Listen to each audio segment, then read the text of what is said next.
días a todas las personas que se están conectando.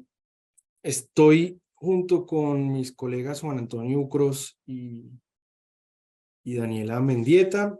Juan Antonio es asociado senior del Grupo Administrativo y Constitucional, y Daniela Mendieta y yo somos abogados. Daniela es asociada y yo el director del Grupo de Práctica Laboral de Gómez Pinzón, pero todos formamos parte del Grupo de Resolución de Conflictos y de Litigio Extendido, que es una nueva práctica que hemos creado desde Gómez Pinzón, que abarca todas las áreas del derecho corporativo con perspectiva empresarial que atendemos en Gómez Pinzón. Entonces, todas las áreas que atendemos pues tienen un objetivo, y es asesorar a nuestros clientes, usualmente empresarios o compañías que desarrollan actividades en Colombia y en el exterior.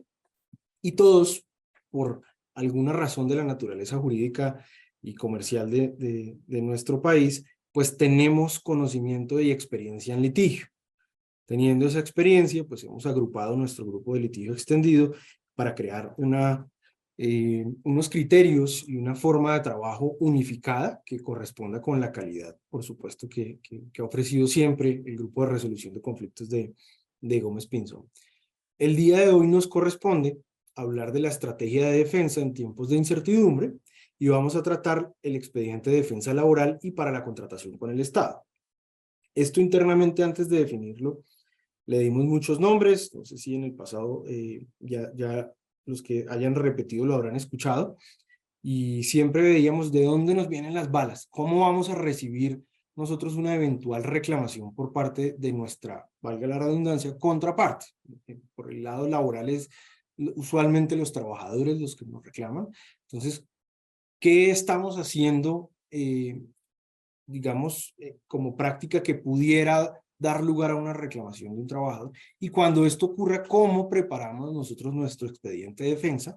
¿Cómo creamos nuestra estructura documental para sentirnos seguros en la defensa que preparemos? El litigio es básicamente eso, es una estrategia, y por supuesto en la medida en que más seguridad podamos transmitir y nosotros sentir como asesores, pues esa misma va a poder sentir nuestro cliente. Entonces, por eso hemos diseñado estas charlas que consideramos de muchísima relevancia para que podamos conversar el día de hoy. Entonces, para no dar más largas y respetando el tiempo de los que se conectan a las 8:30, con un cafecito, vamos a hablar del litigio laboral preventivo y correctivo. ¿Listo? Y luego, cuando finalicemos eso, pasamos al tema de la contratación del Estado, que la llevará a cabo Juan Antonio Ucros. Usualmente los procesos laborales pues se dividen en la reclamación y en la pretensión que nos planteen nuestros trabajadores. Entonces, pues tenemos los procesos laborales ordinarios y los procesos laborales especiales.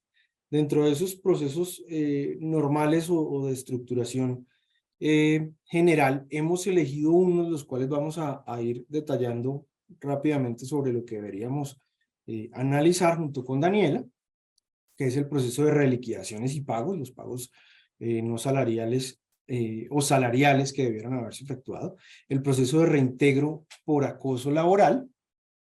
Vamos a hablar también del proceso de culpa patronal y el proceso de reintegro por salud, y terminaremos con despidos por justa causa, solicitando declaración de despido injustificado, por supuesto, desvirtuar esa justa causa, y la disolución del sindicato.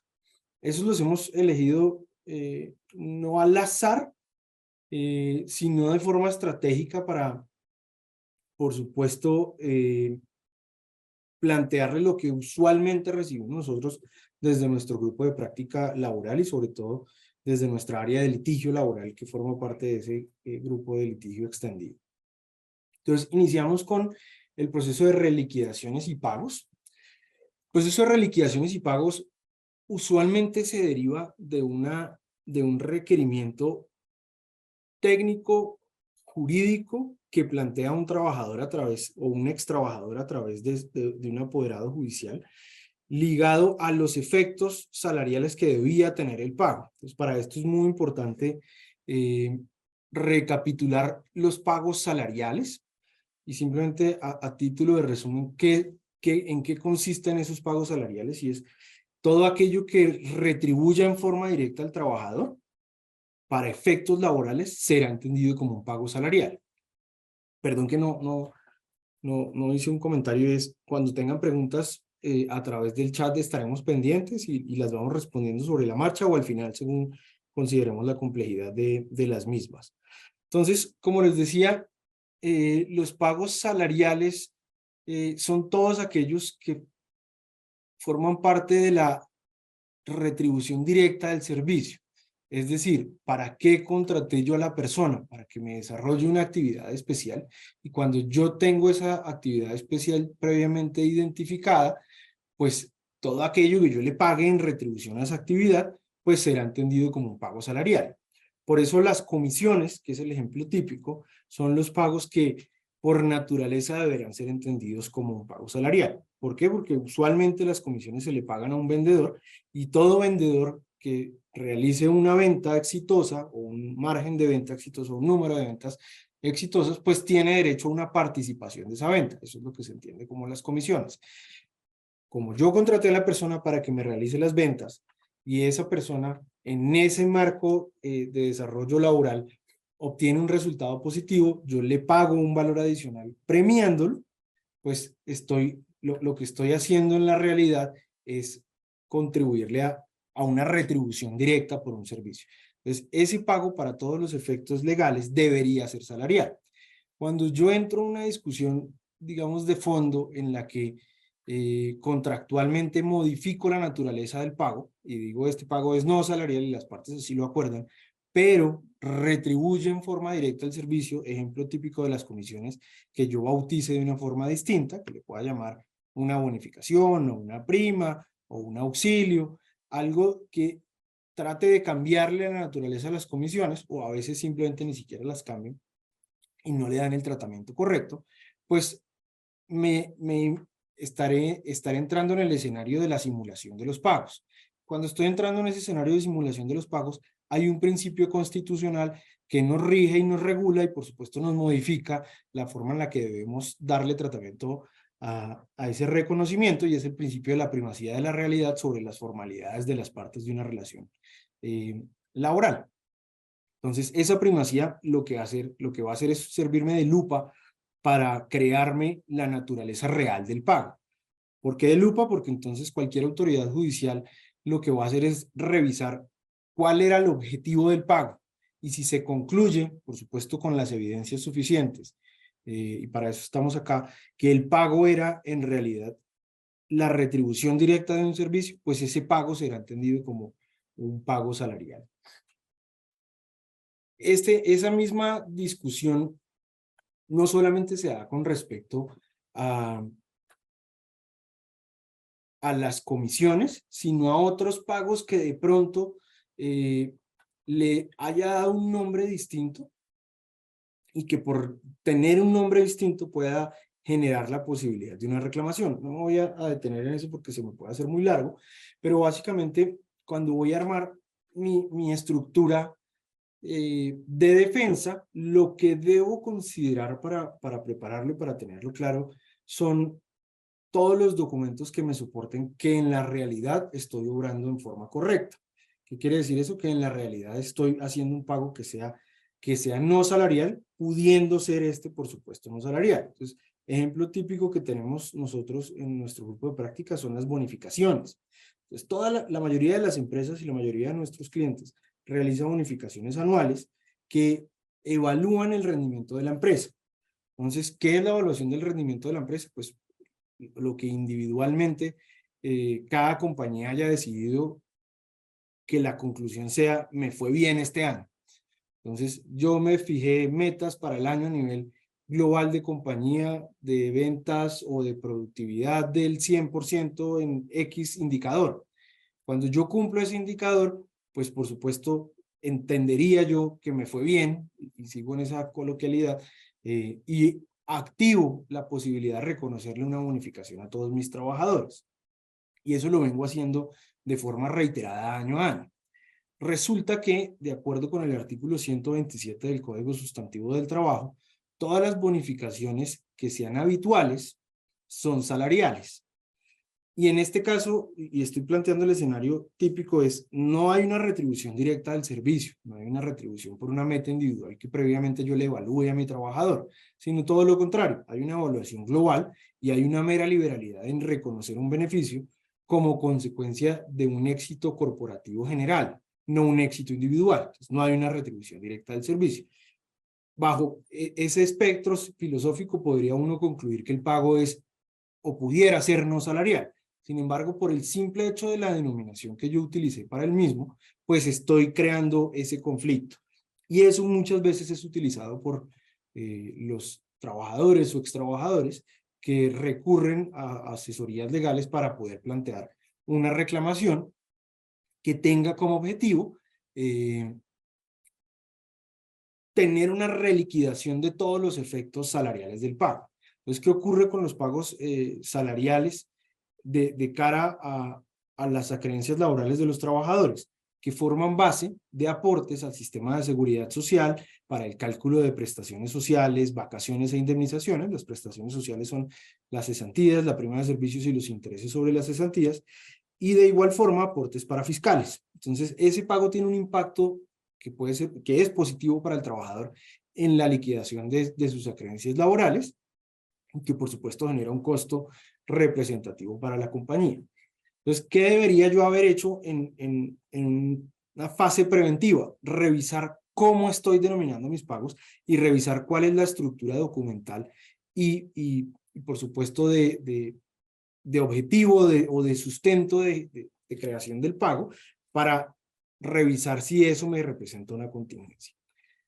Dicho todo eso, entonces, ¿qué es lo que debemos preparar en una reclamación de esta naturaleza, cuyo objetivo es, por supuesto, la reliquidación de las prestaciones sociales y de los aportes? Debo identificar los pagos que he realizado mes a mes a través del sistema de nómina, porque todos los pagos que yo realizo a mis trabajadores ya por requerimiento de facturación electrónica deben realizarse a través de la nómina del trabajador. Y ahí entra otro punto importante que todos analizamos y que en ocasiones forma parte de estas mismas reclamaciones, y es los efectos de la regla de proporcionalidad que nos fija la ley 1393 del 2010. Esta regla de proporcionalidad lo que me dice es que no debería haber pagos no salariales que excedan el 40% del total de la remuneración. Ya en mi interpretación, y así ha sido acogido por los sistemas, los subsistemas de seguridad social e incluso por la UGPP, todos aquellos valores que excedan el 40% del total de la remuneración deberían formar base de aportes al sistema de seguridad social. Entonces, el desprendible de nómina es la herramienta que nos permite a nosotros hacer ese cálculo matemático de cuál es la proporcionalidad que existe en los pagos. Adicionalmente, porque a través de ese desprendible de nómina vamos a poder identificar qué tan real es la retribución del trabajador. ¿Por qué? Porque a pesar de que la ley 1393 del 2010 no me modifica la naturaleza del pago, pero sí me crea un efecto para evitar una eventual ilusión en aportes a seguridad social, pues es evidente que si yo contrato a una persona, la mayoría de los pagos que le debo hacer a mi trabajador deben ser salariales, deben ser la retribución directa del servicio. Entonces, cuando uno tiene un caso en el cual la proporcionalidad puede ser 70 no salarial, 30 salarial, como ocurría de hecho antes de la ley 1393 que les menciono, pues puede haber evidencia de una situación de simulación. Puede haber evidencia que lo que quiere hacer la empresa, incluso muchas veces en concordancia con el trabajador, es evitar o reducir las cargas prestacionales o los costos asociados a la nómina de los trabajadores. Entonces, a través del desprendible de nómina, por supuesto, se podrá transmitir toda esta información. Es de mucha relevancia que toda la información que se recaude se estudie en conjunto con sus apoderados, ojalá con nosotros cuando estemos acompañándolos en la estrategia, en la definición de la estrategia de la defensa, porque a partir de ahí uno sabe qué documentos hacen daño y qué documentos no hacen daño, y en qué punto podemos definir incluso una estrategia de conciliación más que una estrategia de defensa definitiva, porque muchas veces pues uno como asesor legal en estrategia de defensa pues puede identificar las probabilidades de éxito, puede identificar si hay un caso positivo para tener una defensa, o si no, o si por el contrario lo que deberíamos hacer es buscar un escenario de conciliación.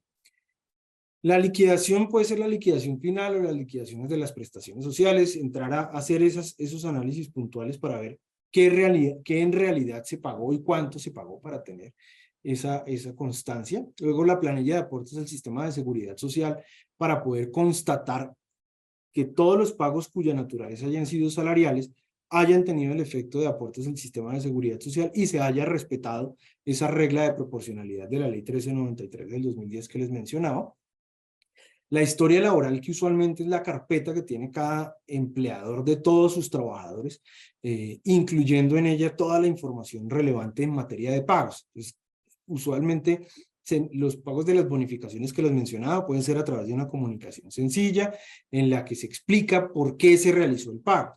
Entonces, ese documento puede ser muy relevante porque en ese usualmente se establece la razón del mismo, a veces genérica, o muchas veces, como lo recomendamos nosotros, haciendo mención a un cumplimiento de una meta global y corporativa, no individual. Entonces acá viene otro punto, ya no es parte de la estrategia de defensa, pero sí de la recomendación. Hay un componente de mera liberalidad que el empleador siempre utilice para definir tal vez o graduar el valor de la bonificación que va a realizar, que para anticiparme o responder que había dicho al inicio, no debería llamarse bonificación, sino prima por cumplimiento de metas globales de la compañía. Para salirnos del artículo 127 que define los pagos salariales e irnos al artículo 128 que define los pagos no salariales. Entonces, en ese documento uno puede defender que más allá del error en la denominación del pago, la naturaleza sigue siendo la misma. ¿Qué quiere decir eso? Que defiendo que sí cometí un error en llamarlo, como bono y no como prima, que es lo que pudiera ser, pero que al final lo que yo le estoy pagando al trabajador no es una retribución directa del servicio y que por lo tanto no debería ser salarial. Y ese es siempre el primer filtro que nos vamos a poner para analizar qué tipo de pago estamos haciendo y qué efecto debemos dar. El primer pago debe responder a la pregunta de ¿para qué lo hago? Si el pago lo hago para premiar al trabajador porque cumplió sus metas, ese pago debe ser salarial. Si el pago lo hago para comisionarle las ventas o la gestión efectuada a favor mío, pues ese pago debe ser salarial. Si por el contrario el pago lo hago porque nos fue bien como equipo, porque siento que debo premiar a mis trabajadores en forma colectiva por el trabajo que hicieron durante el año, pues abro la puerta para tener ese pago de la prima. Para los otros pagos de naturaleza no salarial, pues la respuesta será, que son los usuales, para auxiliar una necesidad o para crear un beneficio adicional, que es el típico salario emocional que reconocen muchas empresas. Entonces, ¿qué quiero auxiliar y puedo hacerlo sin retribuir en forma directa un servicio? La educación, la vivienda, la alimentación. Entonces, todos este tipo de pagos pueden ser no salariales, pueden ser constantes y simplemente debe haber un acuerdo escrito que sustente por qué lo estoy haciendo y que sustente la naturaleza elegida del pago por parte de las partes. Es decir, que trabajador y empleador hayan decidido expresamente que el pago es no salarial. En esa historia laboral nos vamos a encontrar con todos esos documentos soportes, ya sean otros CIEs o comunicaciones, en las que debo tener claridad que nunca estoy estableciendo una meta individual del trabajador. Las planillas de vacaciones, porque forman parte de la retribución que ha estado realizándose y con base en qué naturaleza he estado reconociendo los días de vacaciones y como les mencionaba, contratos, otros CIEs y las políticas de beneficios en los que me aclare nuevamente en línea con lo que les explicaba, que efectivamente el pago no forma parte de una retribución individual, sino de un cumplimiento de una meta global. ¿Qué es muy importante en estos procesos y que dan lugar al análisis del juez? No solamente la parte documental que entregue, sino también la corroboración documental y de las prácticas de la empresa por parte de eventuales testigos, que ya sean parte de la compañía en su área administrativa, como no parte administrativa, sino tal vez directiva o incluso operativa que pudiera suministrar la información que necesitamos para ratificar que efectivamente nuestra defensa en materia de pagos no salariales es correcta. ¿Por qué es esto?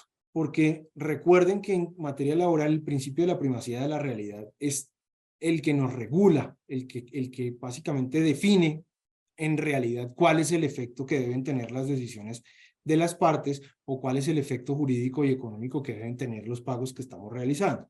Entonces, si yo tengo todos estos documentos, pero en la realidad tengo un testigo que en una discusión, en una pregunta, ante una pregunta del juez o del mismo apoderado, mencione, especifique, aclare que el pago se realiza por la evaluación individual del trabajador y que así se lo han dicho siempre, y eso se reitera por diferentes testigos que pudiera tener incluso la contraparte, pues todos los documentos perderán peso legal, perderán peso judicial y probablemente la decisión condenatoria o la decisión, perdón, judicial sea adversa, es decir, sea condenatoria para la reliquidación de los pagos y los aportes. Entonces es muy importante preparar e identificar a los testigos que pudieran dar fe de lo ocurrido.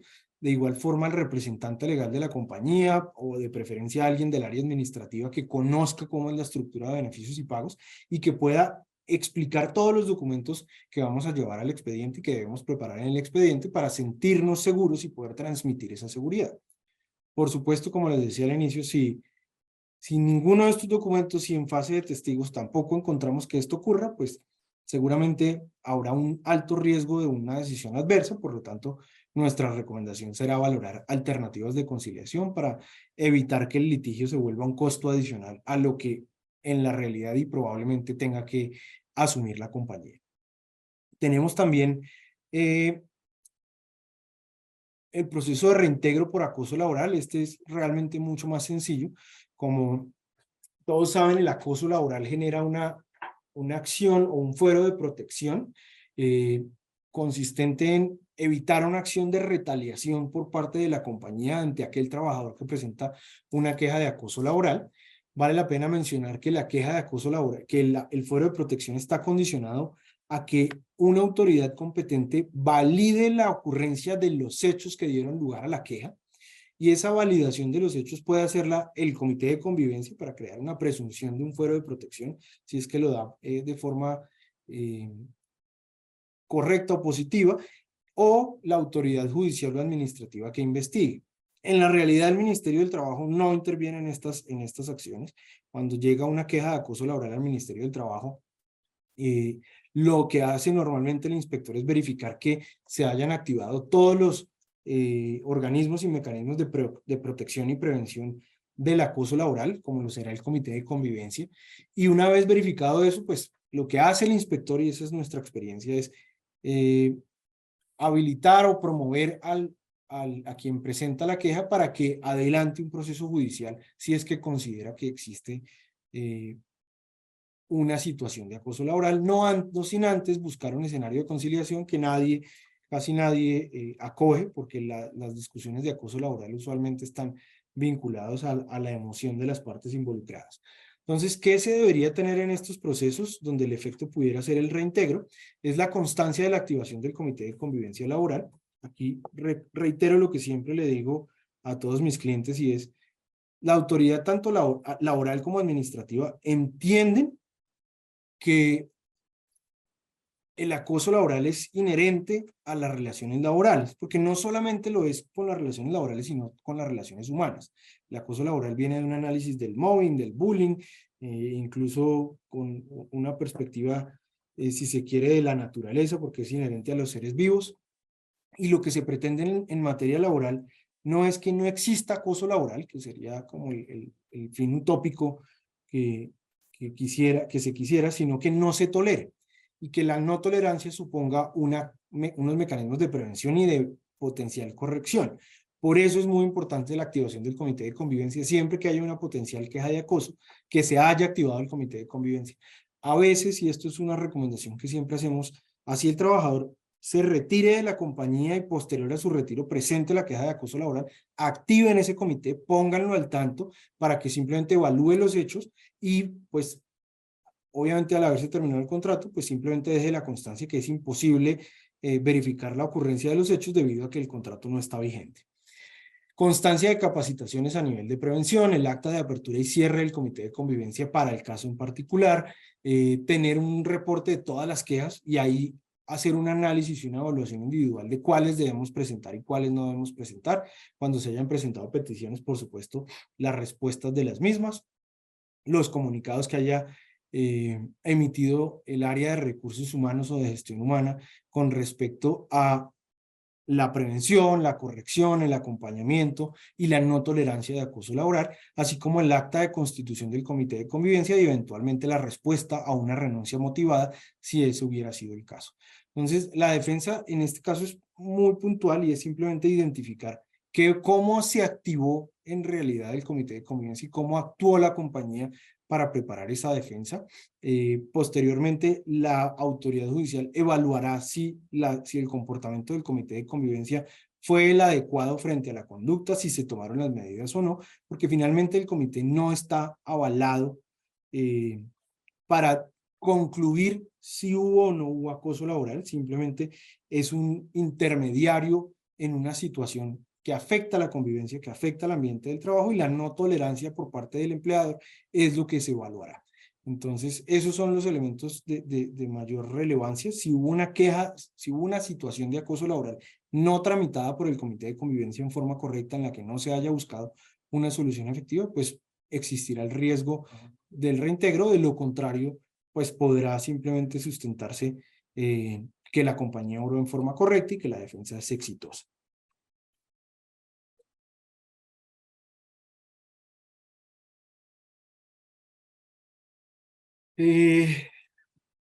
Daniela, ¿continúas acá tú o quieres que continúe yo en el de culpa patronal?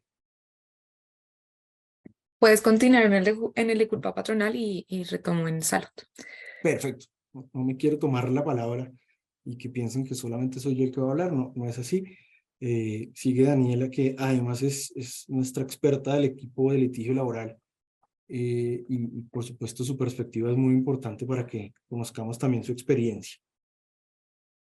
Procesos de culpa patronal cada vez son más usuales y eso forma parte de un análisis incluso regional. Yo lo que he estado viendo es que a nivel de lo que está ocurriendo en países hermanos es que el requerimiento para resarcir las indemnizaciones de los trabajadores exceda el pago de la indemnización legal. Acuérdense que cuando uno termina un contrato sin justa causa y lo paga, se entiende que viene incluido el lucro cesante y el daño emergente, y es una tasación anticipada que hace la ley, y siempre que yo pueda demostrar la existencia de perjuicios adicionales, pues debería reclamarlos.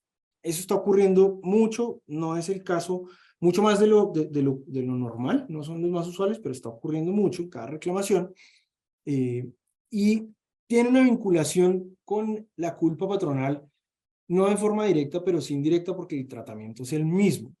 ¿Qué se pretende en los casos de culpa patronal? Demostrar por parte del trabajador que su eventual enfermedad y accidente que tenga un origen laboral obedece a una negligencia por parte del empleador. Esto pues supremamente resumido, pero es básicamente eso. O una negligencia o un incumplimiento de obligaciones, de las obligaciones típicas que tiene el empleador para proteger a sus trabajadores. Esa es la realidad de la reclamación de la culpa patronal. Por lo tanto, dependiendo de cada caso, porque eso puede ocurrir tanto en las empresas que tengan operación de campo gigantesca o como en las mismas empresas de oficina, porque yo podría decir que en Gómez Pinzón estoy teniendo un problema del túnel del carpo, del manguito rotador, y que tiene un origen laboral y que surge por la negligencia de Gómez Pinzón porque no me capacitó para tener una postura correcta o simplemente para usar las herramientas de trabajo en forma correcta.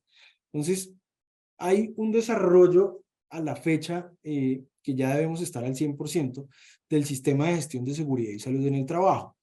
Ese sistema de gestión de seguridad y salud en el trabajo lo que identifica es cuáles son los riesgos a los que yo expongo a mis trabajadores y cómo tengo identificados los mecanismos de prevención de ocurrencia de la enfermedad o del accidente y por supuesto de la eventual corrección en caso de ocurrencia. También, insisto, nuevamente muy resumido para explicarles el sistema de gestión de seguridad y salud en el trabajo, y lo que voy a hacer, como su nombre lo indica, es gestionarlo. ¿Cuáles son los riesgos? Entonces, biológico, químico, ergonómico, de seguridad. ¿Cuáles son los riesgos que mi actividad genera? Porque yo, empleador, dueño de esa unidad de explotación económica que da lugar a los contratos de trabajo, soy el que genera el riesgo. yo genero ese riesgo, entonces yo tengo que cuidar a mis trabajadores del mismo. Y ahí está un poco la connotación paternalista que siempre ha existido en las relaciones laborales. Tengo que tener esa matriz de riesgo incluida en mi sistema de gestión, o que forme parte o se hable o esté interrelazada con el sistema de gestión para poder, por supuesto, gestionar ese riesgo.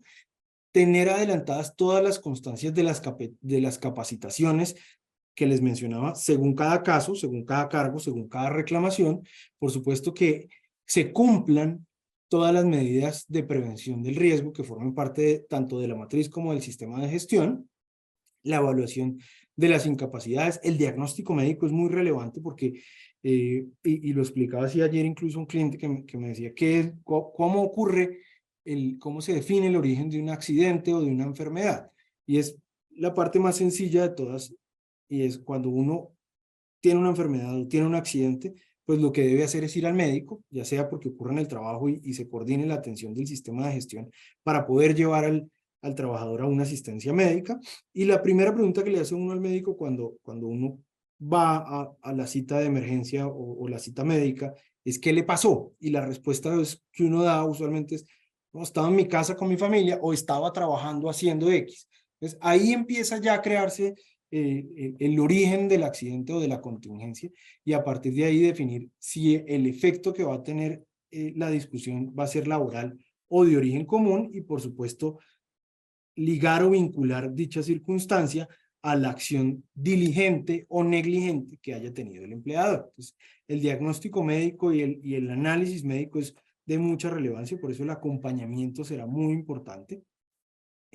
Las recomendaciones que se hayan expedido y el cumplimiento de las mismas recomendaciones por parte del trabajador y por parte de la compañía, los seguimientos que se hayan dado, toda la diligencia que debe tener un empleador como en condición de, por supuesto, no de padre del trabajador, pero sí de dueño de esa unidad de explotación económica que verifica que se cumplan todas sus solicitudes.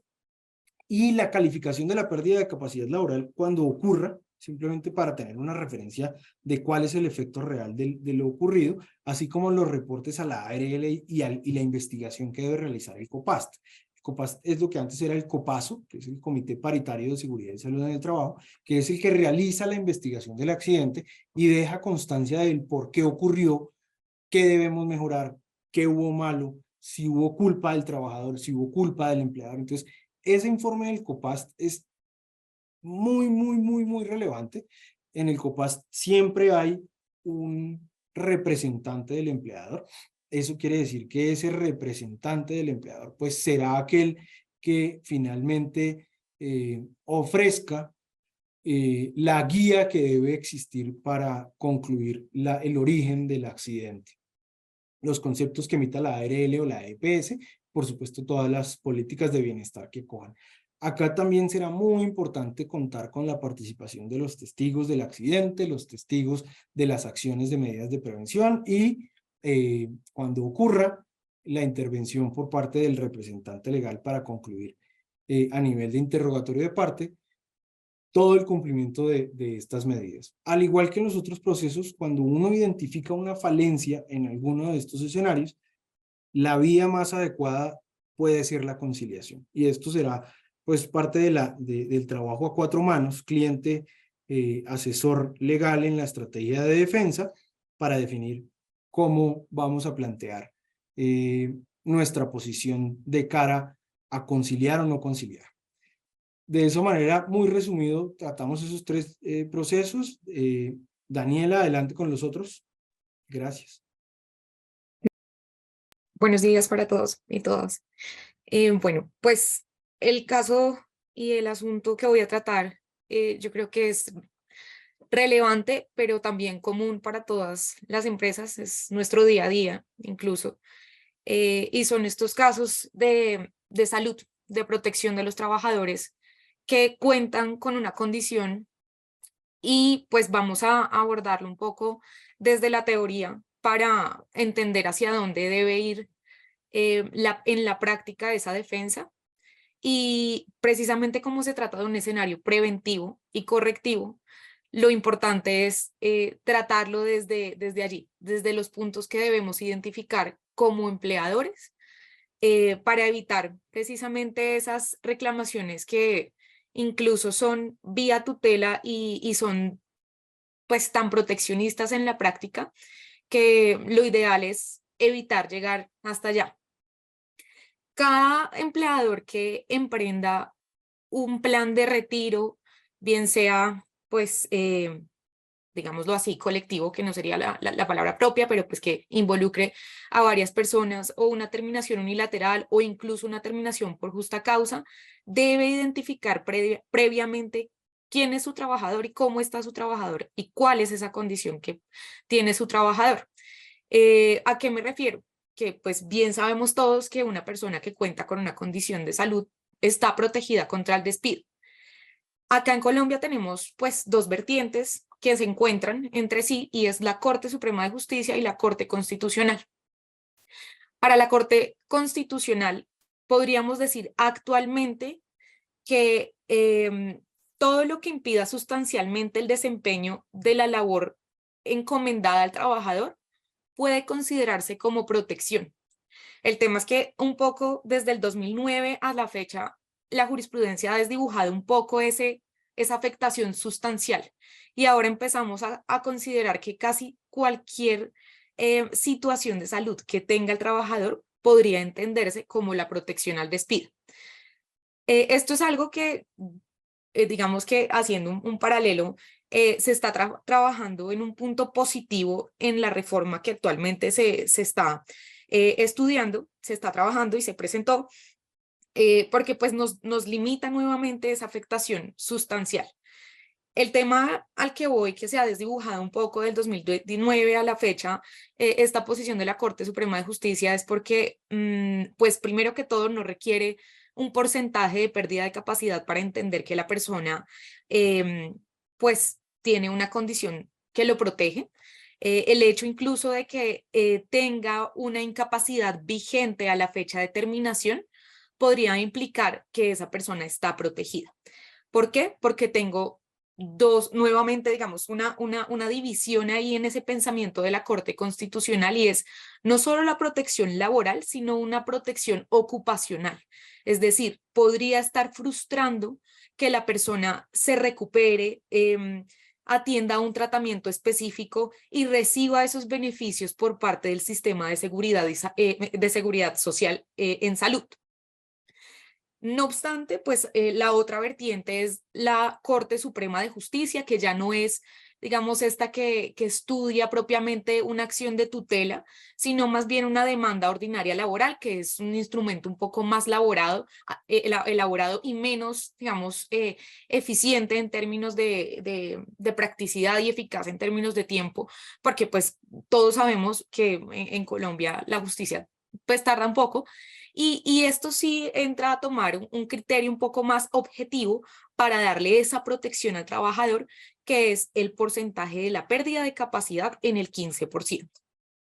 Siendo así, pues digamos que a grandes rasgos tenemos que considera cada una de las cortes como protección y entendemos que lo que pues está al alcance de cada trabajador es una acción de tutela porque precisamente lo puede proteger y le puede dar una garantía sobre casi cualquier situación de salud que pueda tener, bien sea por la parte ocupacional, que como les dije puede ser la posibilidad de recuperarse, o la estabilidad laboral porque se le afecta sustancialmente su labor.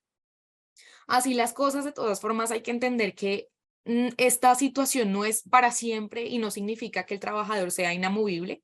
Si yo tengo una justa causa, una causa objetiva para dar por terminado el contrato de trabajo, lo podría hacer. Aquí en este punto nuevamente encuentro dos posiciones, la Corte Suprema de Justicia y la Corte Constitucional, que todo el tiempo están chocando en este asunto en específico.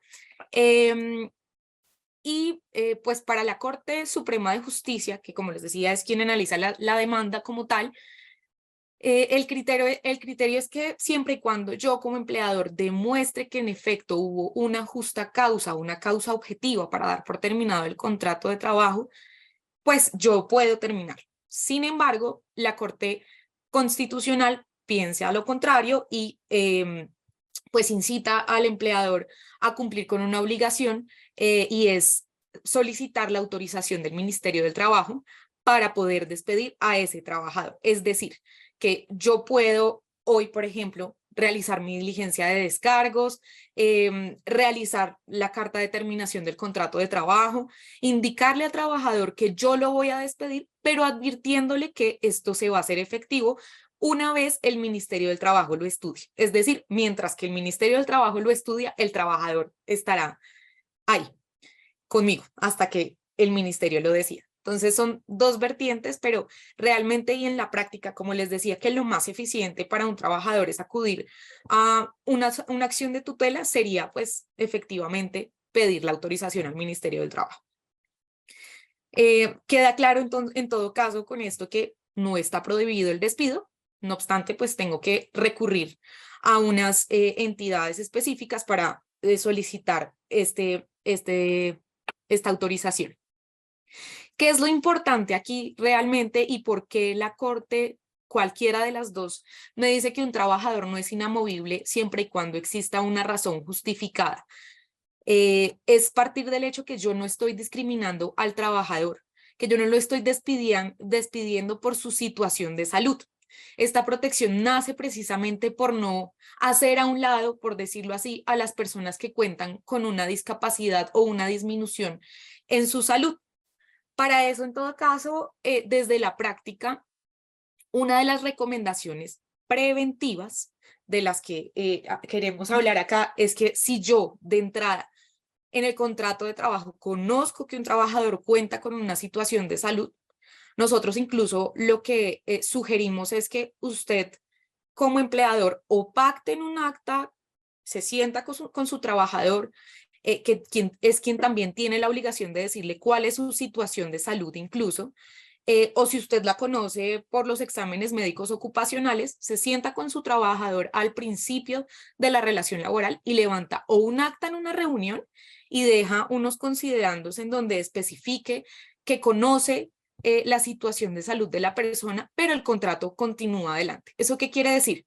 Que yo o desde esa acta o incluso unos considerandos que incluya en mi contrato de trabajo, estoy desdibujando esa discriminación eventual que podría alegar un trabajador al momento de la terminación del contrato.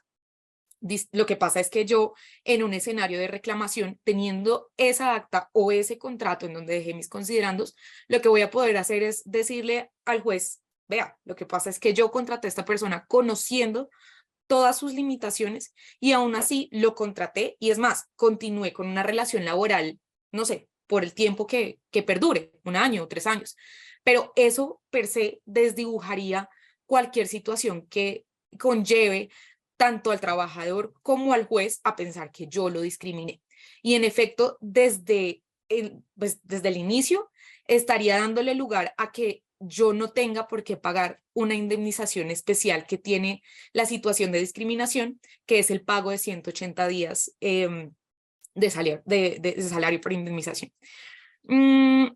Otro asunto acá es que lo recomendable también, aparte de esta acta de contrato que se podría llevar en la práctica, es que no hagamos terminaciones unilaterales cuando conozcamos que nuestro trabajador cuenta con una condición de salud.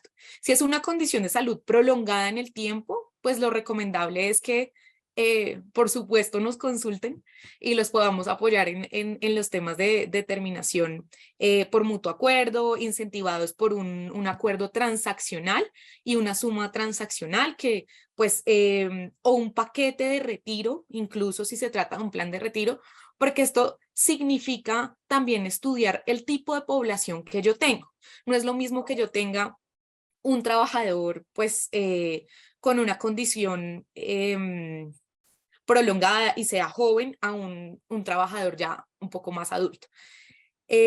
Para esto, entonces, simplemente cuando nos encontremos en un escenario de litigio, pues lo que necesitamos esencialmente es, primero, pues el diagnóstico médico, recomendaciones, eso es lo que inicialmente deberíamos evaluar, las evaluaciones ocupacionales que yo he hecho, si el trabajador cuenta o no con calificación de pérdida de capacidad laboral, porque como les decía, pues si estamos en un escenario de demanda y no hay una calificación de pérdida de capacidad laboral, es probable que el riesgo de una sentencia desfavorable pues disminuya para la compañía.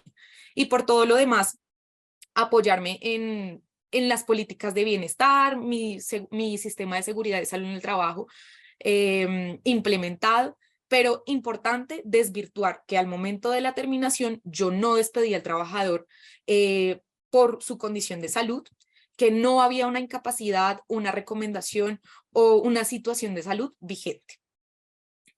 Mauricio, por favor, puedes continuar con la diapositiva. Gracias. Bueno, para este caso en concreto, hay que son los despidos por justa causa, solicitando la declaración, más bien los pleitos en donde una persona solicita la declaración del despido injustificado cuando yo en principio lo he despedido por justa causa. Pues hay que partir del hecho que acá la pretensión inicial del trabajador es que en efecto se califique ese despido por justa causa como ineficaz, porque yo fallé. Eso es lo que va a argumentar el empleado. Yo fallé en algún aspecto relacionado con la terminación con justa causa. Aquí hay que hacer una diferencia importante, y es que la terminación con justa causa es muy distinta a una sanción disciplinaria. Si bien uno los tiende a confundir en la práctica, no son lo mismo. Y por eso es importante traer a cuento las sentencias que desde el 2020 hasta la fecha ha emitido la Corte Suprema de Justicia, aclarando incluso de la mano ahí sí con la Corte Constitucional, que acá lo importante, como es un proceso tan distinto al disciplinario, acá lo importante es garantizarle al trabajador el debido proceso. Y ese debido proceso no solo se materializa en la diligencia de descargos, puede ocurrir con cualquier herramienta que le permita al empleado la exposición de sus motivos. No obstante, pues aquí en la práctica y nosotros desde Gómez Pinzón, realmente nos seguimos acogiendo a ese escenario en donde el trabajador se cita descargos, se realiza un acta de descargos. ¿Por qué? Porque si bien, reitero, no es un proceso disciplinario, esa es la fase y el procedimiento como tal en el que yo realmente desde la estructura le puedo argumentar a un juez que yo le garanticé todos los derechos que implica el debido proceso de una terminación eventual. Es decir, cuando yo lo cito a descargos, le doy a conocer al trabajador los hechos por los cuales está llamado y le doy la oportunidad para que él fundamente esos hechos en una eventual diligencia. Le doy también la oportunidad, si quiere, de concurrir con sus testigos, que son trabajadores. Le doy la oportunidad de aportar pruebas. Entonces, más que eso, no hay otra conclusión que yo le estoy garantizando a ese trabajador ejercer su defensa completamente, porque me puede ejercer también desde ese punto de vista, su derecho de contradicción. Siendo así, entonces, cuando yo ya he abordado esa citación, esa acta de descargos, he escuchado al trabajador y le he permitido en pleno derecho su defensa, pues debo motivar la carta. Y este es el punto más importante. La carta no se motiva solamente con usted violó la norma y el código sustantivo de trabajo y mi reglamento. Lo más importante acá que ha destacado la jurisprudencia para que yo eventualmente en un litigio me pueda defender es señalar los hechos. Los hechos deben estar muy bien motivados. Debo pensar en el qué, el cómo, cuándo, dónde, por qué y señalar la gravedad de la situación. Acá otro punto importante es que hoy, 2023, la Corte Suprema de Justicia, en una sentencia que es la SL 339 del 2023, señala que ya no es importante no hace falta básicamente que la comisión de la falta genere un perjuicio para que se configure la justa causa. Es suficiente con que realmente me haya expuesto el empleado y que yo en efecto lo tenga contemplado como una causa grave en alguna de mis políticas, mi reglamento de trabajo o la norma como tal. Si yo motivo esta causa en mi carta, es suficiente para que yo ante un juez pueda presentar mi defensa, o incluso para los casos, acá hay un paréntesis porque aplica para los casos de levantamiento de fuero sindical.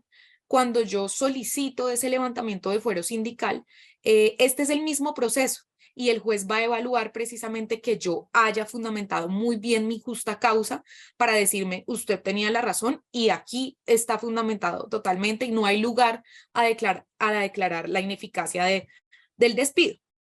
¿Qué es importante tener en cuenta acá?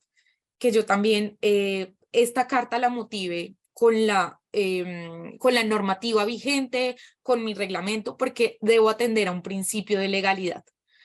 Otro principio que debo tener en cuenta acá es que sea pues precisamente inmediato y razonable. ¿A qué me refiero con inmediato? Que si yo conocí del hecho hace 3 meses, pues no puedo venir a sancionar, perdón, abrir una investigación en este momento y despedir al trabajador dentro de 2 semanas, porque ahí estoy desdibujando la importancia y la gravedad que representó para mí la falta del trabajador. Básicamente estaría condonando al trabajador por esa falta. Claro está que pues existen excepciones y esto es cuando pues la falta se cometió hace 1 año y seguramente yo la conocí hasta ahora. Eso dependerá del caso en concreto y hay que evaluarlo según la circunstancia, pero debo atender a unos principios específicos como los que acabamos de mencionar. Para cerrar este asunto en concreto, pues es importante entonces que yo para un expediente de defensa tenga en cuenta que debo contar con mi citación a descargos, acta de descargos, carta de terminación del contrato, por supuesto el contrato de trabajo, mi reglamento de trabajo, las políticas, lineamientos y normas que estén relacionadas con la falta cometida por el trabajador para eventualmente pues demostrar que en efecto cumplí con ese principio de legalidad. Y pues así puedo cerrar este caso, esta situación.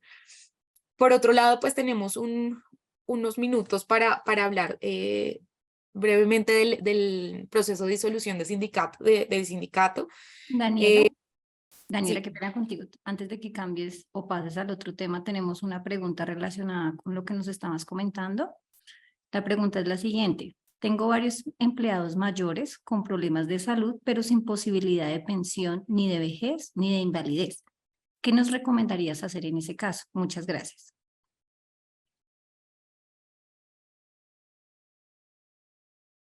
Estás en Daniela, silencio. estás en mute. perdón, qué pena. Si Tranquila. no tienen una posibilidad de pensión, pues aquí era pues el comentario que les decía de hay que identificar muy bien la población que tengo. Y esto significa que es una persona pues que tiene protección y que seguramente si fuera por la protección de salud tendría que tenerla pues por mucho tiempo acá, salvo que encuentre pues esa situación objetiva que me la podría dar eventualmente si la persona faltara a alguna de sus funciones y posteriormente pedir la autorización del Ministerio del Trabajo. No obstante, otra forma que podríamos abordar en este caso es una terminación por mutuo acuerdo con efectos transaccionales, pero acá el paquete, digámoslo así, de retiro sería significativo, porque aquí idealmente pues tendríamos que incluir un tiempo de cobertura para esa persona, especialmente en salud. Incluso en ese paquete, por decirlo así, de retiro que conforma la suma transaccional, hay que contemplar si esta persona, por ejemplo, podría llegar a seguir realizando aportes y eventualmente ser beneficiaria, por ejemplo, de los BEPS o estudiar especialmente esa población para pues tampoco dejarla desprotegida, pero pues que sea un gana y gana tanto para el trabajador como para el empleador. Lo importante aquí es que el paquete sea tan llamativo que facilite y motive esa terminación por mutuo acuerdo. ¿Cuál es el efecto? Que si yo lo hago por mutuo acuerdo con efectos transaccionales, pues el trabajador va a tener que hacer una concesión a cambio y es básicamente renunciar a una reclamación en mi contra, dejarme a paz y salvo, pero claramente estos escenarios de mutuo acuerdo dejan de presente en los considerandos y en toda la reunión que yo tenga con este trabajador, que conozco la situación del trabajador.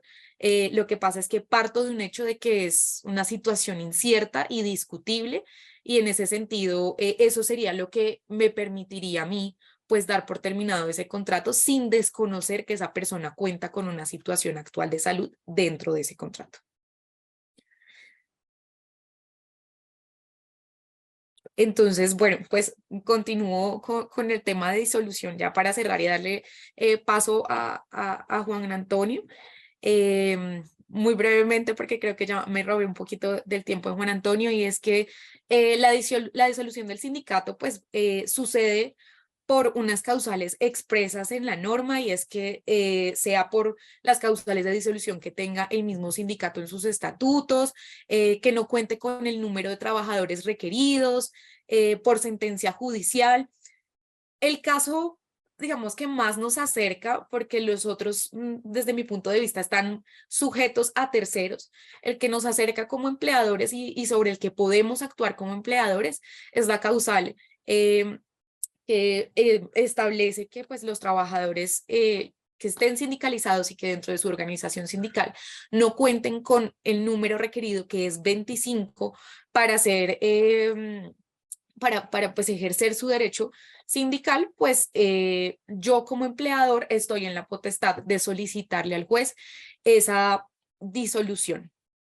Aquí es muy importante, pues simplemente opera por la mera causal expresa en la norma, pero aquí es muy importante y se los comentamos desde la práctica. Hace poco tuvimos un caso exitoso de disolución del sindicato, pero dentro de ese proceso se presentaron muchas cosas que nosotros no teníamos previsto desde incluso ni siquiera el empleador, y es que la contraparte, pues que era el sindicato, alegó tener otras personas que pues sumaban el número de trabajadores en el sindicato. Y él decía, lo que pasa es que nosotros tenemos una sucursal en Cali, otra o sea, en Barranquilla. Empezó pues a sacar gente básicamente de varias ciudades, y el empleador no lo tenía contemplado.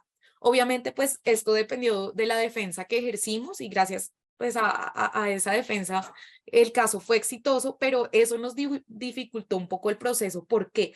Porque el empleador no tenía pues en su radar la existencia de esas otras sucursales del sindicato y los demás afiliados al sindicato, que en cualquier momento pudieron pues sumar más allá de lo requerido para existir, y pues eso nos hubiera llevado abajo la estrategia. Entonces, a lo que voy es que para este tipo de causales, para hacerlas efectivas, es muy importante que sepamos, pues que hagamos como un rastreo tal vez periódico, si se puede, de cómo está constituido realmente nuestro sindicato, quién más pertenece a nuestro sindicato, si hay otros empleadores que pues estén involucrados, porque es un sindicato de industria.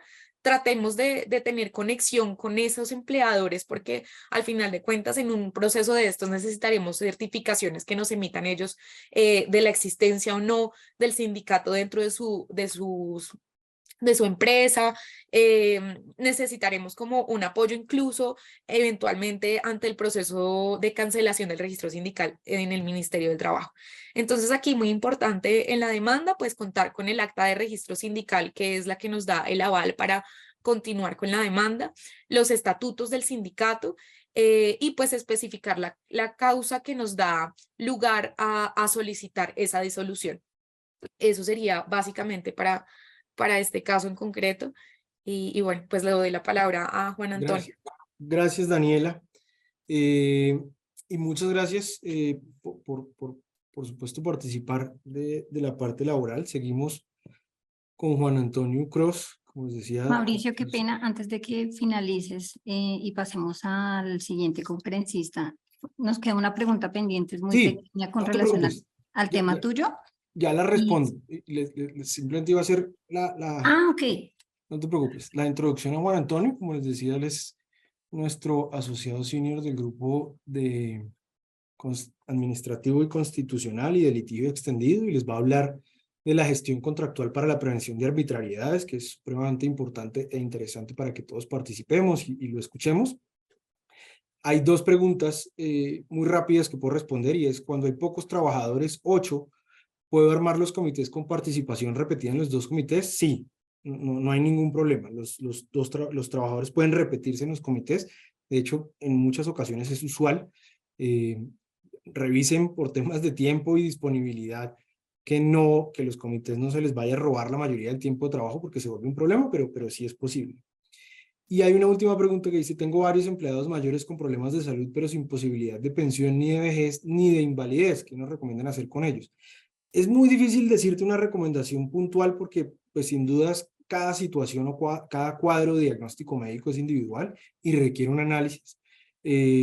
Lo que te invitamos, por supuesto, es a conversar. Si quieres, tenemos una llamada posterior, pues donde podamos tratar el tema con la confidencialidad que es necesario, y evaluamos. Toca caso a caso, planear una estrategia, a veces a largo plazo, a mediano, o a veces inmediata. A veces uno cree que hay una protección y no la hay. Entonces, pues mi sugerencia, y la verdad, perdón que no me gusta no responder, pero sí es que en este caso lo miremos con mayor cuidado y detalle. ¿Listo? Profesor Juan Antonio Cruz, en sus manos le queda este excelente auditorio.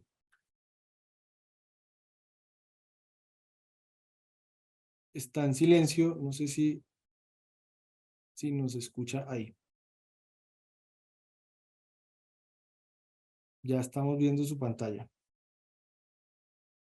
Perfecto. Muchas gracias, Mauricio y Daniela, por la introducción y por la presentación previa. Y pues dado el tiempo de todos, pues acá va a ser un brochazo de este tema que ojalá los deje a la expectativa y con ganas de saber más y de preguntar, y como dice Mauricio, totalmente disponibles para atender esas preguntas y analizar los casos concretos. Entonces, en este marco del grupo de litigio extendido de Gómez Pinzón, está también la contratación estatal y cómo prevenir las arbitrariedades. Y esto no solo visto desde la perspectiva del contratista, enfrentándose a la administración pública, por decirlo de cierta forma, sino también incluso desde la perspectiva de la administración pública, de cómo llevar sus expedientes contractuales en orden, evitando precisamente contingencias o buscando cualquiera de las partes cementar y tener una base sólida para una eventual reclamación judicial. Entonces, de eso se trata esta sección. En esa medida, el primer punto a tener en cuenta es la relación con el Estado y sus contratistas. No es una relación entre iguales. Y eso es un punto de partida esencial. Esto no es como sucede en los contratos de derecho privado puro y duro, en donde las partes tienen los mismos derechos contractuales y legales y dependerán de lo que se pactó en el contrato, de lo que pueden hacer y no pueden hacer. La contratación estatal es distinta. Al estar al servicio, el servicio público y la gestión pública involucrada tiene unos poderes excepcionales y unas facultades excepcionales el Estado, que implican una desproporción en las atribuciones y en cierta forma una facultad del Estado de imponer decisiones. Ahora bien, eso no quiere decir que lo pueda hacer de cualquier forma, en cualquier tiempo y sin límite. Y de eso se trata esta sección. Y en esa medida, ahí vemos 4 niveles distintos en los que esta preparación o esta prevención en el marco del expediente contractual y de la gestión contractual del día a día se expresa. La primera es la negociación. Y este es un punto que es clave recordar en el día a día de la gestión contractual con el Estado. En principio hay un acuerdo de voluntades que se rige por lo que dice el contrato, por lo que decía el pliego de condiciones, pero cualquier cambio, en principio, debe ser de mutuo acuerdo. Acá rigen el principio de la autonomía de la voluntad. Y en esa medida, la negociación es la puerta de entrada a cualquier modificación estatal. Debe plantearse, debe explorarse, y solo si esta fracasa es que eventualmente se activan esos poderes exorbitantes del Estado. ¿Qué esos poderes qué son? Y es la segunda etapa. Son facultades para preservar la prestación del servicio. De eso se trata, de garantizar que el servicio público que el Estado está buscando dar a través de su contratista se mantenga y se mantenga en buena forma. Para cualquier otro tema, las potestades exorbitantes no aplicarán.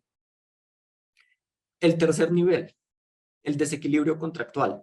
En la misma medida en que el Estado tiene unas potestades exorbitantes, la ley y la jurisprudencia son muy claras en que el contratista no debe sacrificarse por cumplir y prestar un servicio público. Al contrario, en la misma medida en la que el Estado puede imponer ciertas decisiones, el contratista tiene el derecho de que se le mantenga el equilibrio de sus prestaciones, y el Estado tiene la obligación de garantizar ese derecho, incluso con unos parámetros mucho más flexibles y amplios de lo que sucedería en contratos de derecho privado.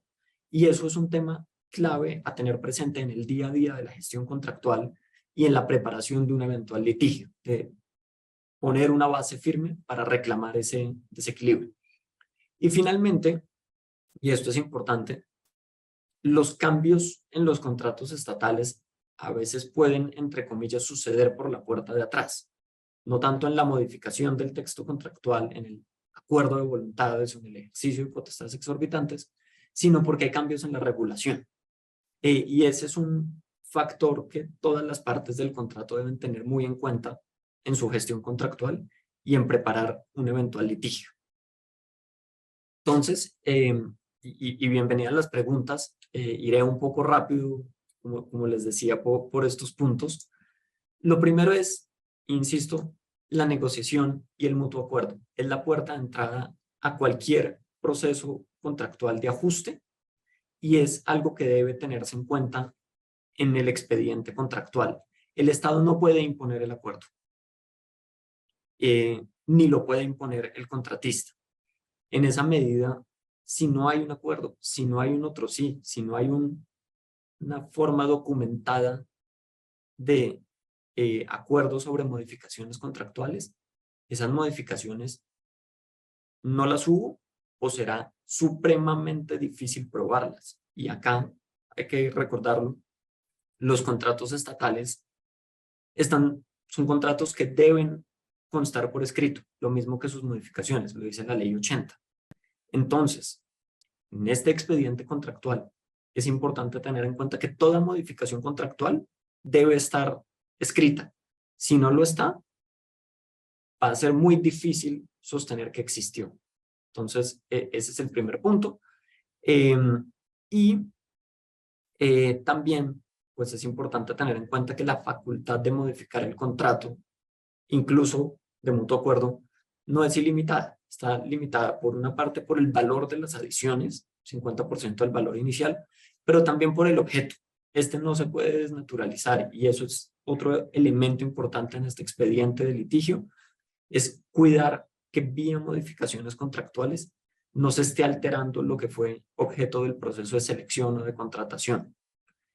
Si no, pues se puede estar uno enfrentando a temas de nulidades que son un escenario indeseable para las partes. Es decir, la idea del contrato es poderlo ejecutar en correcta forma y que se diga que una modificación que se pactó realmente no existe, no debió haber existido porque contrariaba el ordenamiento, porque contrariaba lo que el objeto, al cambiarlo y desnaturalizarlo, va a ser una situación indeseable. Y si está sucediendo durante la gestión contractual esto, pues es importante, uno, identificar este riesgo y dos, dejar constancia.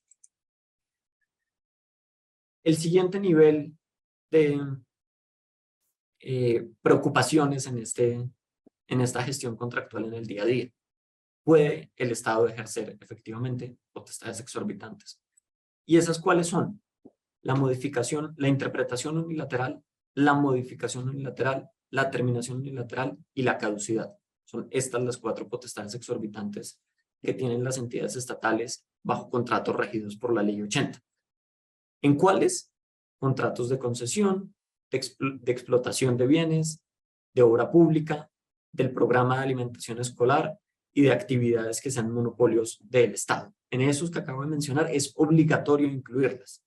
En otros, como los de suministro, o en ciertos casos, los de servicios públicos, es posible incluirlas. ¿En qué casos procede? Como lo mencionaba antes, cuando hay una amenaza grave y directa a la ejecución del contrato que pueda conducir a su paralización y por ende que pueda afectar de forma sustancial la prestación del servicio público. Piénsese en el servicio público de acueducto, de transporte de pasajeros, de apoyo a la gestión de las entidades. Todo esto son expresiones del servicio público y por hechos externos o por hechos propios del contrato podría verse afectado. Entonces, es en esos casos en los que aplica.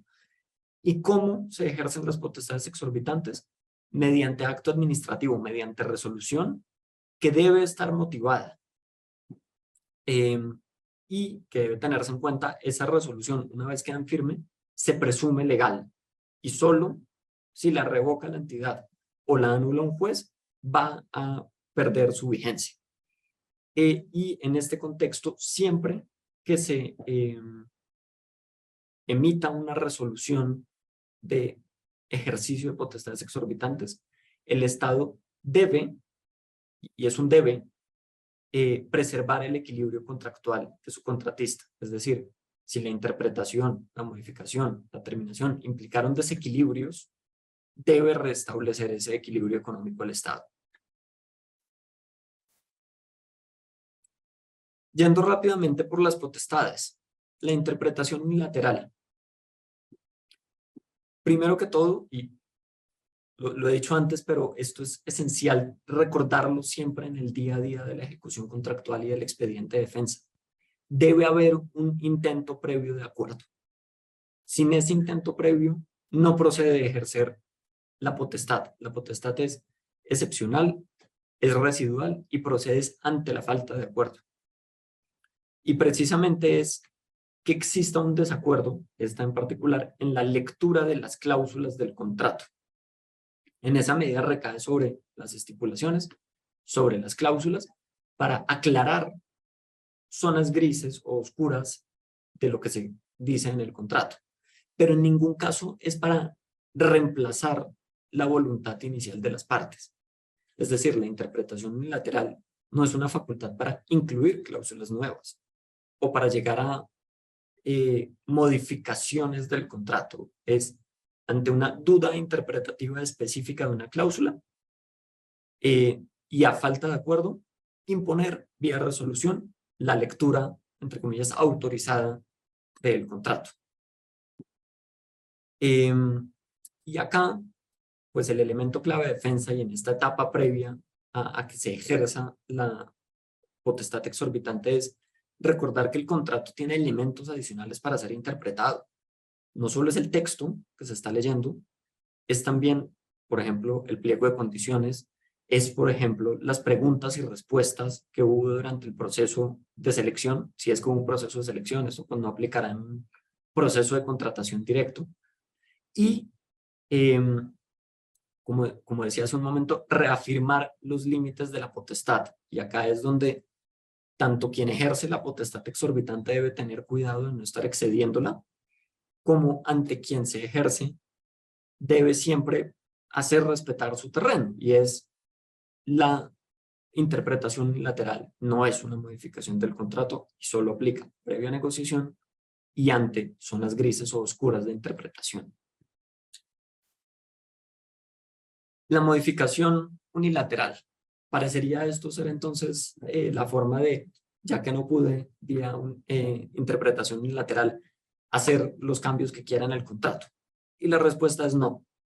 Nuevamente, acá hay una puerta de acceso al ejercicio de la potestad exorbitante, que es que haya un intento previo de negociación y que no haya acuerdo.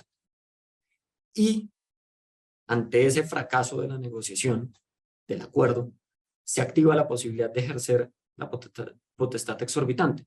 Pero esta potestad no es para cambiar cualquier cláusula. Esta potestad tiene unos límites, un contorno muy definido, que es la supresión o adición de obras, trabajos, suministros o servicios. Es para incrementar o reducir alcances, no para cambiar la fórmula de pago, cambiar la cláusula de solución de controversias. Nada de eso es objeto ni puede ser objeto de la modificación unilateral. Y nuevamente, este es el elemento clave para el expediente de defensa. Respetar y hacer respetar el contorno de la potestad exorbitante. Todo lo que se salga de eso pues va a resultar básicamente en una resolución nula, va a resultar en responsabilidad del Estado. Entonces, ese es un elemento clave a tener en cuenta y a reafirmar, y así toca levantar la mano en su momento y dejar constancia de la potencial ilegalidad que se está generando. Y lo segundo es la modificación unilateral igual está sometida a los límites, a las adiciones contractuales, el 50% que mencionaba hace un momento, y también recordar que el contratista tiene una carta de negociación en esto, incluso en el evento en el que se ejerció la potestad exorbitante, y es que si la adición o supresión de actividades implica un incremento o reducción del alcance del valor inicial en más de un 20%, puede renunciar a la ejecución del contrato sin sanción. La terminación unilateral, esta es la tercera potestad exorbitante. Esta procede por hechos externos al contratista. Esta no es una terminación por incumplimiento, eso va a ser la caducidad. Acá la terminación procede por disolución de la persona jurídica o muerte de la persona natural, si fuera el caso, por interdicción judicial, si se trata de una persona natural, y en principio por insolvencia, pero tanto la ley 80 como la ley 1116 son supremamente claras en que el mero hecho de entrar en un proceso, de ser admitido en un proceso de insolvencia, no da lugar a la terminación de los contratos y no permite ejercer la terminación unilateral. Entonces, nuevamente, un límite clave para en este expediente de defensa siempre tener claro, y es o no excederse en el ejercicio de la potestad exorbitante, o levantar la mano y dejar las constancias y las advertencias del caso cuando se considere que se está excediendo ese contorno y esos límites de la potestad exorbitante. Y la última causal es cuando las exigencias del servicio público o la situación de orden público lo exigen. Nuevamente esto es frente a hechos externos, no es porque el contratista incumplió y en esa medida el servicio público exige la terminación unilateral. Pensar en eventos de fuerza mayor, por ejemplo, o en cambios sustanciales en las dinámicas de la prestación del servicio. Ese es el tipo de casos en los que procede esta potestad exorbitante. Y finalmente está la caducidad, que esta sí es una potestad exorbitante que parte del incumplimiento, que parte de que ese incumplimiento pone en riesgo el servicio y que no solo da la facultad de terminar el contrato estatal, ejecutar garantías, sino que implica una sanción para el contratista y una inhabilidad. Esto pues es evidentemente un escenario supremamente extremo y gravoso para el contratista, y en esa medida acá la defensa pues es clave y la gestión contractual es esencial para o prevenir el ejercicio de esa facultad exorbitante o, si se ejerce, para tener una posición fuerte en un eventual litigio. Y en esa medida el primer elemento clave es que el ejercicio de esta cuarta potestad exorbitante debe estar precedida de un debido proceso, que no es cualquier debido proceso, es el debido proceso que está previsto en el artículo 86 de la ley 1474 de 2011, un derecho de audiencia, de pedir pruebas, de que se expongan unos descargos y poder rendir descargos, que se convoque a la aseguradora que está proveyendo la garantía única de cumplimiento para que también ejerza, si lo considera, su derecho de defensa. Y todo esto debe resultar en la emisión o el archivo del proceso contractual sancionatorio porque se probó que no había un incumplimiento, o al menos no un incumplimiento de la gravedad que implique el ejercicio de la caducidad, o la emisión de una resolución en la que efectivamente se ejerce la caducidad, resolución que será susceptible de recurso de reposición, y pues si queda en firme, será, como todas las otras resoluciones que he mencionado hasta el momento, susceptible de buscar su nulidad ante la jurisdicción de lo contencioso administrativo. Acá, elemento clave del expediente de defensa: 1, garantizar y exigir la garantía del debido proceso que mencioné. 2, permitir y aportar, dependiendo desde la perspectiva que esté, las pruebas del caso, y las pruebas no solo son documentos, es cualquier prueba que se pensara podría aportarse en un escenario judicial. Acá también, documentos, testimonios, peritajes, pruebas por oficio. Todo esto es válido dentro de este escenario contractual sancionatorio. Y 3, evidentemente, pues va a ser previo a llegar a este punto extremo de la caducidad, pero es la documentación adecuada del día a día del contrato, de contar con los documentos que permitan sostener lo que se va o a plantear como cargos en la caducidad o como descargos desde la perspectiva del contratista. Y ya finalmente, ya llegando al final de esta rápida presentación, que insisto, ojalá los deje expectantes, está el equilibrio o desequilibrio contractual. ¿Y entonces qué es? Como decía, es un derecho del contratista y una obligación del contratante de mantener la igualdad de la ecuación contractual durante toda su vida frente a hechos externos, por ejemplo, de fuerza mayor, frente al ejercicio de potestades exorbitantes que impliquen una desproporción entre lo que se está entregando en servicios o en bienes y lo que se está recibiendo como retribución.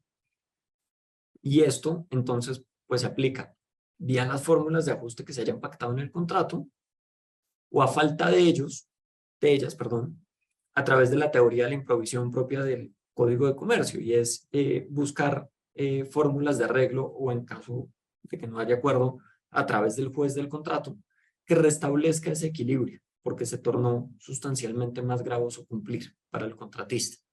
¿Y ante quién se reclama? En principio ante la contratante, ante la entidad contratante, dado que es su obligación preservar el equilibrio contractual, y si no hay un acuerdo nuevamente, este es un reclamo típico para hacer ante el juez del contrato, que si hay una cláusula compromisoria, pues será un tribunal de arbitramiento. Si hay mecanismos alternativos de resolución de controversias, serán esos. Si no, pues será la jurisdicción de lo contencioso administrativo, los jueces administrativos, quienes conocerán de este tema. Y finalmente, como les mencionaba, en los contratos estatales está este riesgo de, entre comillas, el cambio, la modificación contractual por la puerta de atrás. Y acá el día a día de la gestión contractual es clave, la documentación para ese expediente de defensa y levantar la mano nuevamente en caso de que se advierta durante el día a día. Y entonces hay 4 elementos claves para tener en cuenta en este expediente de defensa, y para nuevamente saber los límites de estos cambios que pueden darse por vía regulatoria. El primero es a los contratos estatales. Como cualquier contrato en Colombia, se incorporan las normas vigentes al momento de su celebración. Y esto, afortunadamente, no es una norma nueva. Es una norma que existe desde 1887, desde la ley 153. Y esto entonces es un elemento clave para definir y defender los contornos de estos cambios por vía regulatoria. La regulación que aplica el contrato es aquella que existía al momento de su celebración. Esa es la regla general, y salvo que haya disposiciones contractuales en otro sentido, desde siempre, de qué se hace en cambio de que, en caso de que, por ejemplo, cambien especificaciones técnicas, pues se aplicará esta regla general. Y lo siguiente es que, como elemento potencial de desequilibrio económico, está el hecho del príncipe. Es decir, que la entidad contratante, no como contraparte, sino como entidad estatal, emita una decisión general que implica un cambio en el contrato.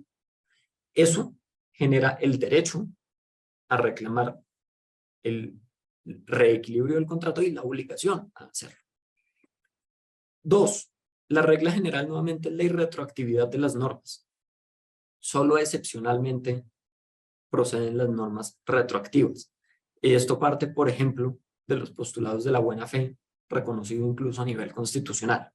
Entonces, ese es otro elemento esencial. Solo salvo que la norma lo diga explícitamente, sus efectos son a futuro. Solo si lo dice explícitamente podrán ser retroactivos. La no expropiación. Los cambios en el marco regulatorio no pueden implicar la expropiación. La expropiación sin compensación está prohibida a nivel constitucional y está incluso protegida por los tratados de libre comercio, por los acuerdos de inversión que ha suscrito Colombia. Entonces, este también es un límite que tanto contratante como contratista deben conocer y pueden defender en el día a día de la ejecución contractual. Y finalmente, pues es clave tener en cuenta que ni siquiera el legislador puede cambiar estos parámetros constitucionales que acabo de mencionar: la no expropiación, sin compensación, la buena fe. El legislador no puede sustituir la Constitución a través de los actos legislativos que adopte. Eso ha sido muy clara la Corte Constitucional. Y en esa medida, esta es casi que la última línea de defensa y un límite último que es importante tener en cuenta en este día a día y en este expediente contractual. Y esto, pues, evidentemente, ya pasará de ser un escenario del ejercicio eventual de las acciones contencioso-administrativas, controversias contractuales entre partes, a pasarse, por ejemplo, a las acciones constitucionales, a la acción pública de inconstitucionalidad, por ejemplo, cuando se considere que hay normas que están atentando contra estos principios fundantes del ordenamiento jurídico. Y ya, esto simplemente un resumen, la última diapositiva, es visto este expediente de defensa y esta prevención de la arbitrariedad como un día a día y un flujo de la exposición de cada quien a estas potenciales arbitrariedades. Y esto es incluso, como vemos, este servicio desde Gómez Pinzón, y es casi que por naturaleza, por participar de la contratación estatal, habrá una exposición al riesgo de modificación. Y en esa medida, pues procede identificar ese riesgo, hacerle un seguimiento periódico, hacer un acompañamiento en el día a día y, si no se está en ese día a día, pues por lo menos ser capaces de actuar rápidamente en caso de que se identifique el riesgo y que se está activando el riesgo. Saber que una vez identificado el riesgo, pues existe esta primera etapa obligatoria de negociación. Saber los límites y formas de ejercicio de las potestades exorbitantes. Recordar el derecho, deber de la preservación del equilibrio económico. Fortalecer la posición, y esto es transversal a todo, tanto de la contratante como de la contratista. Si yo voy a entrar en un escenario de reclamo del equilibrio o en un escenario de ejercicio de potestades exorbitantes, pues necesito un expediente contractual que lo soporte, como lo mencionaba hace un momento. Y finalmente, pues frente a estos cambios en el marco regulatorio, pues ser capaces de identificarlos, identificar su impacto e identificar la forma de reacción ante ellos. Y todo esto, pues para implementar el mecanismo de defensa, de expediente de defensa que corresponda, y obviamente, pues revisar los resultados. Es decir, esto se trata también de identificar si se fue exitoso o no en esta gestión. Esto es lo que les teníamos preparado. Muchas gracias por participar y conectarse. Como decían Mauricio y Daniela, totalmente disponibles para cualquier duda puntual que puedan tener o que les haya surgido de esta presentación. Ojalá, era el objetivo. Y muchas gracias por participar.